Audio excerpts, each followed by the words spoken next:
ناظرین کرام السلام علیکم ورحمۃ اللہ وبرکاتہ۔ امید ہے آپ سبھی لوگ خیریت سے ہوں گے۔ آج کی اس ویڈیو میں پیش ہے منہ اور شرمگاہ کی حفاظت۔ حضرت ابو ہریرہ رضی اللہ تعالی عنہ سے روایت ہے، وہ فرماتے ہیں کہ رسول خدا صلی اللہ علیہ وسلم سے دریافت کیا گیا، یعنی پوچھا گیا کہ کس چیز کے سبب سے اکثر لوگ دوزخ میں داخل ہوں گے۔ آپ علیہ السلام نے ارشاد فرمایا، منہ اور شرمگاہ کے سبب سے۔ آپ صلی اللہ علیہ وسلم سے یہ بھی دریافت کیا گیا کہ کس چیز کے سبب سے اکثر لوگ جنت میں داخل ہوں گے۔ فرمایا، اللہ کا تقوی اور حسن خلق یعنی اچھے اخلاق کے سبب سے۔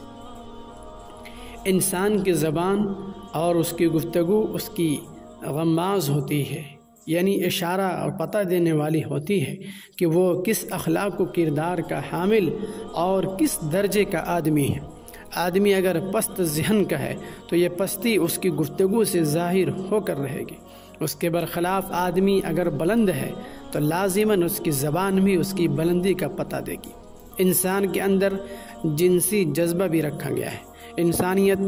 انسان کی شخصیت مجروح نہ ہو، اس کے لیے ضروری ہے کہ وہ اپنے جنسی جذبے کو بے راہ روی کا شکار نہ ہونے دے۔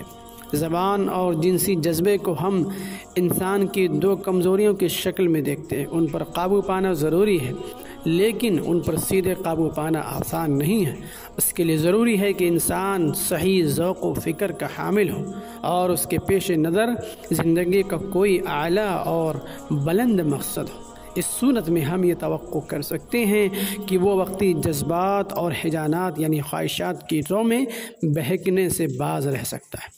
خواہش نفس اور زبان پر قابو نہ ہونے کی وجہ سے یہی نہیں کہ آدمی اپنی قدر و قیمت کھو دیتا ہے اور اس کی آخرت خراب ہو جاتی ہے، بلکہ دنیا میں بھی انسانی معاشرے کو انتشار، ظلم و تشدد اور مختلف یعنی طرح طرح کی مصائب سے دوچار ہونا پڑتا ہے، اور امن و سکون انسانی معاشرے سے بالکل ہی رخصت ہو جاتا ہے۔